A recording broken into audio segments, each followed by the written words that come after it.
Hey Rebel, welcome to Untoxify Your Relationship. Here we will talk about all things healthy and how to get that toxic mess out of you and your partnership. I'm your host, Melissa Webb, a practicing licensed mental health therapist with 10 years experience. I've been on a journey encouraging women to throw the middle finger up at society and to become a rebel, to go against the grain of who and what you are supposed to be and grow into what God has created you to be. And I do this by teaching them skills to cultivate stronger relationships through healthy theology and mental health practices. All right, let's go ahead and hop into it. Hey y'all, it is episode 10. I'm in double digits finally. And today we are going to talk about self-sabotage. One of my favorite things to talk about. So I'm excited to get into this topic. Story time. So if you know about Sarah in the Bible, Sarah and Abraham, God promised Abraham that he would be the father of many nations. He told his wife Sarah this, and then Sarah proceeds to self-sabotage the relationship. You say, how do you know that the Bible didn't actually say that she self-sabotaged? But she certainly did by the definition of self-sabotage. Self-sabotaging is thoughts or behaviors undermining your best intents and conscious intentions. So with Sarah, she ended up self-sabotaging her relationship by saying, God has not given me a child yet, so we're going to go ahead and have Hagar do this thing. And Abraham was like, all right, cool. And so he went on and had sex with Hagar. Hagar ended up getting pregnant. Hagar started hating on Sarah and, making fun of her and all of this. And then Sarah goes to Abraham and says, look what you did. This is all your fault. And then Abraham tells her to go ahead and do whatever she wants with the woman. So then she bans her from the camp. So what we see is Sarah self-sabotaging her relationship because all she had to do was sit there and look cute and wait for God to do what God gonna do. Instead, Sarah ended up manipulating the situation and doing things that undermined her relationship. What we see is Sarah letting fear lead her because she knew this was a promise God gave Abraham. So for her, she was like, well, it must not be me because clearly I don't have a baby yet, so it got to be through someone else. And I believe that there were some thought patterns there with Sarah that made her to believe that as well. So it was like that fear of the unknown, the fear that God was not going to do the miracle through her. So it had to be through someone else. We look at Sarah and we judge her and be like, I don't know how Sarah could have did something like that. But in 2023, we do the same exact thing that Sarah did. When it comes to fear of the unknown or when it comes to our low self-esteem, we end up self-sabotaging our relationships as well. So self-sabotage allows fear to lead you. So when you are self-sabotaging, this is not you. This is fear leading you to mess up opportunities or relationships that you have. So we're going to talk about what is self-sabotage today. We're going to talk about how it shows up in your relationship and how to fix it, because clearly it's one thing to know that you're doing it. It's another thing to know how to fix it. So self-sabotage is the thoughts or behaviors undermining our best interests and conscious intentions. Self-sabotage is a protective mechanism created by our psyche that our body uses to protect itself. In other words, you may not even be aware that you are self-sabotaging, and this isn't something that you do on purpose. Self-sabotaging shows up in, I'm only going to talk about two ways. It shows up in a lot of different ways, but I figure I'll only bring up two ways it comes up. So it shows up with fear of the unknown or a lack of faith. When we lack faith, that is to believe that someone or something should not be trusted. This causes us to want to control and not be at the mercy of others. A lack of faith can look like trying to control everything around you, including things that are outside of your control. You become the ruler of your life instead of God ruling over your life. And we can see this with Sarah in the story. She tried to control the situation because I believe she had a lack of faith. She said, "The Lord has prevented me from having children. Go and sleep with my servant. Perhaps I can have children through her." And Abraham agreed with Sarah's proposal. So as you see, Sarah went on and made this proposal, trying to manipulate the situation to make this promise happen, when all she had to do, like I said, sit there and look cute and let God do God things. When you start manipulating situations, what ends up happening is that you get out of your lane and you move into God's lane. I know I talked about this in an earlier episode where there's 3 lanes. The lane in the middle is your lane, and the 2 lanes on the outside of your lane is God's lane. So what we end up doing sometimes when we try to control and manipulate situations is that we move in and out of our lane, well, in and out of God's lane. So move to my lane, to God's lane, to God's lane, to my lane. And that's just us trying to control situations. Now, you say, what's in my lane? Like, why do I move out of my lane? My lane is everything that I can control, which is me. I can control whether or not I get out of bed. I can control whether or not I eat junk food for breakfast. I can control a lot of different things that have to do with me. Now, what's in God's lane is the lane that looks very enticing. God's lane is everything that we as people, we want to control. That's other people.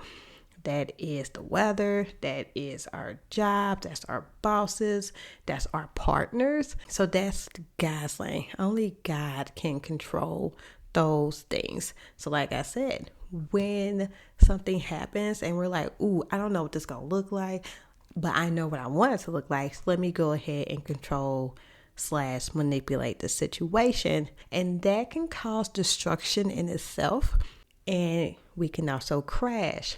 We can do a lot of different things when we start swerving in and out of lanes. The best place to be is in our lane because it's the slow lane. It's the lane in the middle. It's the lane that's just like we just here chilling, we're cruising, right? And let God do what God do. And also trying to control everything is very exhausting because at the end of the day, we was not made to control everything. So when we move out of that realm, it gets very exhausting. Another thing that we try to do when fear of the unknown or lack of faith show up is we run back to the familiar. Something I tell my clients all the time, but even my friends, if their partner broke up with them, mostly these are females I'm talking to. So if their partner broke up with them, they're going to come back. They always come back. The ex always comes back. And so when the ex comes back, sometimes they go back to them because that's what's familiar. I always tell people like, hey, they're going to come back. What are you going to do when this person shows back up in your life?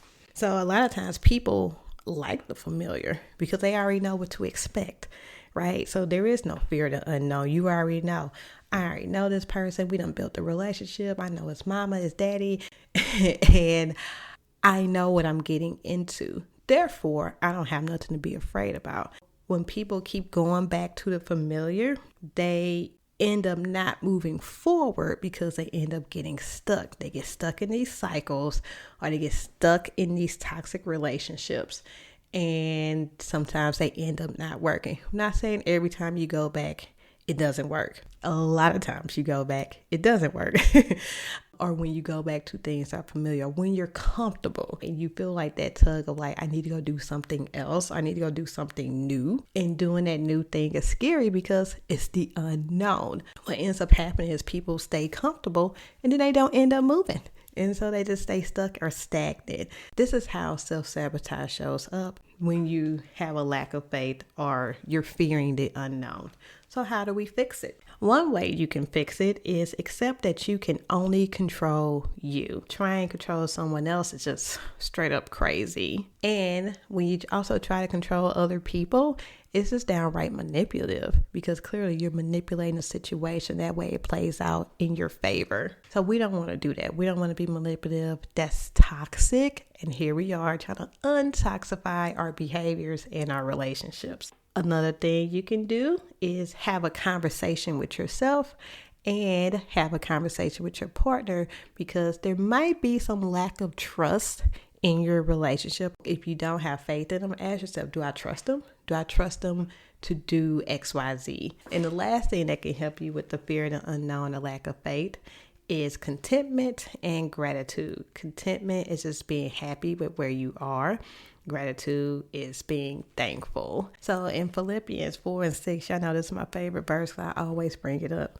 It says, don't worry about anything. Instead, pray about everything. Tell God what you need and thank him for all he has done. Then you experience God's peace, which extends anything we can understand. His peace will guard your hearts and minds as you live in Christ Jesus. So don't worry, but pray and thank him. And then you experience this peace.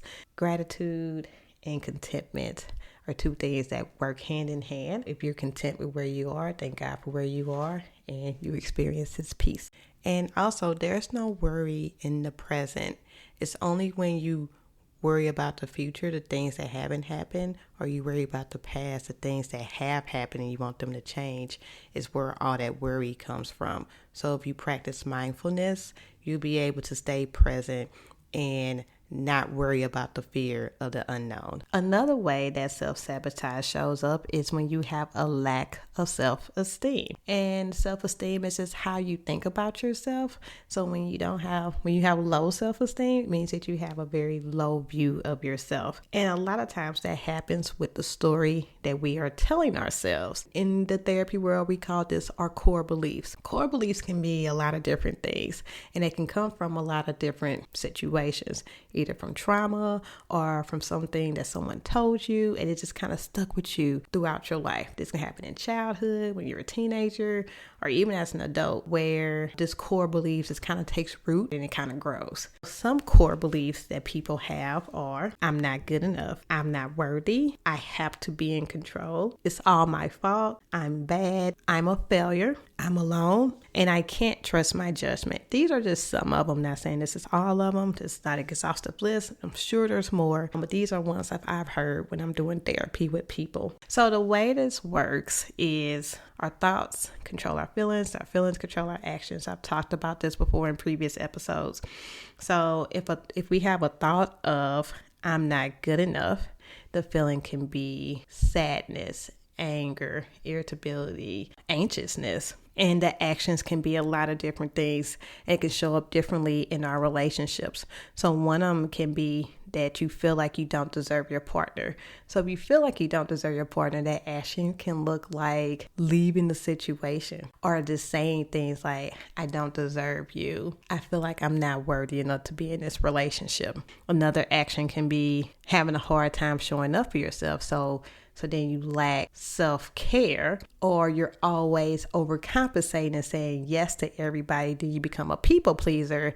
And it's always, yes, I can do this. Yes, I can do that. Just to prove that you are good enough for people. And again, you can always convince yourself that this relationship isn't for you. So that looks like you always ghosting people or just not showing up in a way where you feel like you deserve the relationship that you're in. So the other way that shows up is the story that other people say about you. You've been hurt before. So you've been hurt in these other relationships. Let's say you've got a divorce or you just went through a really bad relationship and you haven't healed, but yet you're steady going into these other relationships just because you want a partner. What ends up happening is you end up spewing all your stuff on your partner because you haven't healed from this other relationship, which means that you end up self-sabotaging this new relationship because you failed to go get your healing from someone. Now, healing is on a spectrum, and I think sometimes it happens in the process.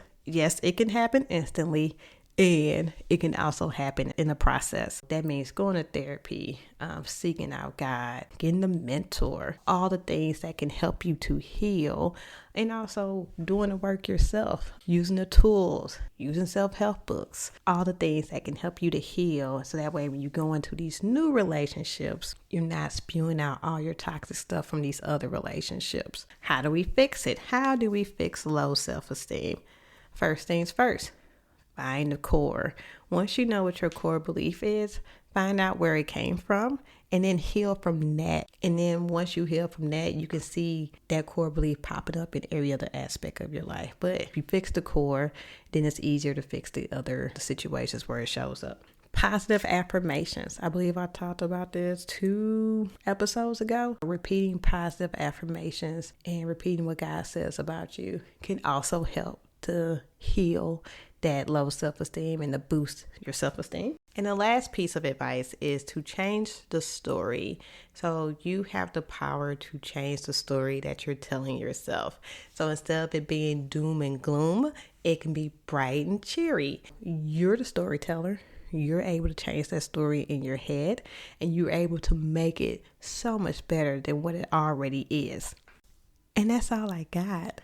I hope that was helpful in breaking some cycle of self-sabotage. I will encourage you all, if you feel like you suffer from self-sabotaging behaviors, find a therapist and really work through that, because that is something that a professional can really help you through.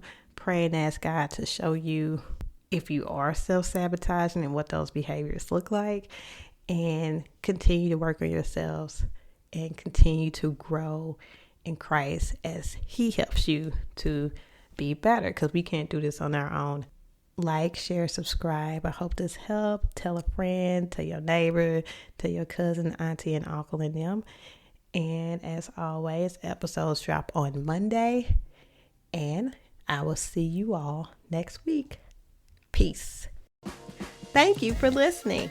Go ahead and share this episode with your family and friends. Don't forget to take the quiz on my website to figure out which Beyonce song matches your toxic trait. Go ahead and check it out at the-revolution.com. That's THE-REBELUTION.com. Thanks, and see you next time.